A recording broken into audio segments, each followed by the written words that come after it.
Di kebun anggur Tuhan, apakah kamu yang menabur atau yang menuai? Hari yang diberkati, saudara-saudari terkasih. Ini adalah pertanyaan refleksi kita untuk hari ini. Holy Spirit, make my heart open to the Word of God. Make my heart open to goodness. Make my heart open to the beauty of God every day. Amen.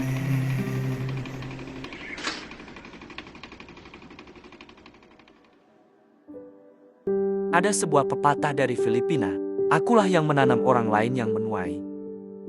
Yang mengungkapkan pengalaman manusia yang sangat mendalam tentang ketidakadilan, kekecewaan, bahkan pengkhianatan. Pepatah ini menggambarkan rasa sakit ketika seseorang telah mencurahkan usaha, kasih, dan pengorbanan, namun orang lain yang menikmati hasilnya. Pepatah ini sangat selaras dengan perumpamaan yang Yesus sampaikan dalam Injil hari ini, Matius bab 21 ayat 33-43 dan 45-46.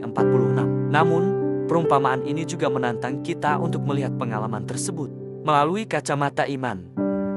Dalam perumpamaan itu, seorang pemilik tanah menanam kebun anggur, mempersiapkannya dengan baik, lalu mempercayakannya kepada para penggarap ketika ia pergi.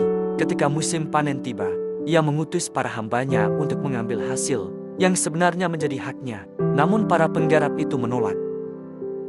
Mereka memukul, melempari dengan batu, bahkan membunuh para hamba itu. Dan akhirnya mereka juga membunuh anak dari pemilik kebun tersebut. Dalam kisah ini, pemilik kebun dapat berkata, "Akulah yang menanam, orang lain yang menuai." Aku yang menanam, tetapi para penggarap mencoba memanen dan mengklaim semuanya untuk diri mereka sendiri. Kisah ini mencerminkan hubungan antara Allah dan manusia. Allah adalah Dia yang menanam kebun anggur kehidupan kita. Dia memberi kita kehidupan, talenta, kesempatan, dan berbagai berkat. Namun seringkali kita bertindak seperti para penggarap itu. Kita menerima karunia-Nya tetapi melupakan Dia. Kita menikmati hasilnya tetapi gagal memberikan rasa syukur, ketaatan, dan kasih.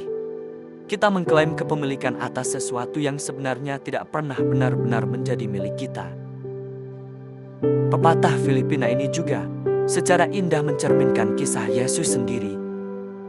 Yesus menaburkan benih kasih, belas kasih, kebenaran, dan keselamatan di dunia. Ia menyembuhkan orang sakit, mengampuni orang berdosa, dan menunjukkan kasih Bapa kepada kita. Namun, meskipun penuh kebaikan, ia ditolak, dihukum, dan disalibkan. Banyak orang menerima berkat dari pengorbanannya, sementara ia sendiri menanggung penderitaan yang besar. Di kayu salib, Yesus menunjukkan kebenaran mendalam dari pepatah itu. Akulah yang menanam, orang lain yang menuai. Ia memberikan segalanya supaya kita dapat menerima segalanya. Injil hari ini mengajak kita melihat dari perspektif yang lebih tinggi. Dalam kerajaan Allah, tidak ada tindakan kasih yang sia-sia. Meskipun orang lain yang menikmati hasil yang terlihat, Allah tetap melihat orang yang menabur. Allah selalu adil, Ia melihat setiap pengorbanan, setiap kebaikan yang tersembunyi, dan setiap persembahan yang dilakukan dengan diam-diam. Kebangkitan Yesus mengajarkan bahwa apa yang tampaknya seperti kehilangan, sebenarnya bisa menjadi dasar kemenangan yang kekal. Saudara-saudari terkasih, hari ini marilah kita merenungkan sikap kita. Apakah kita dengan semangat menanam, tetapi merasa kecewa ketika orang lain yang menuai hasilnya? Ataukah kita menuai tanpa menghargai mereka yang telah bekerja lebih dahulu sebelum kita? Kedua cara pandang ini perlu diubah. Sebagai orang Kristen, kita dipanggil untuk menabur dengan murah hati tanpa mencari pujian, dan menuai dengan penuh syukur, sambil mengingat pengorbanan orang-orang yang telah bekerja sebelum kita. Pada akhirnya, semuanya adalah milik Allah. Kadang kita menanam, kadang kita menuai, tetapi kita selalu adalah hamba-Nya.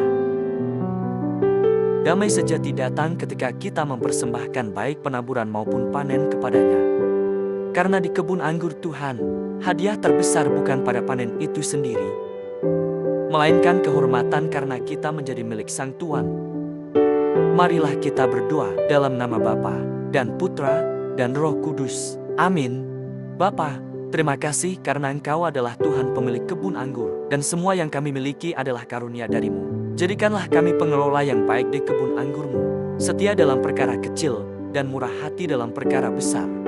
Sampai hari ketika kami mengembalikan semuanya kepadamu dengan sukacita. Dalam nama Bapa dan Putra dan Roh Kudus. Amin.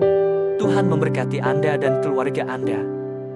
Tuhan memberkati Gereja Katolik kita dan Couples for Christ.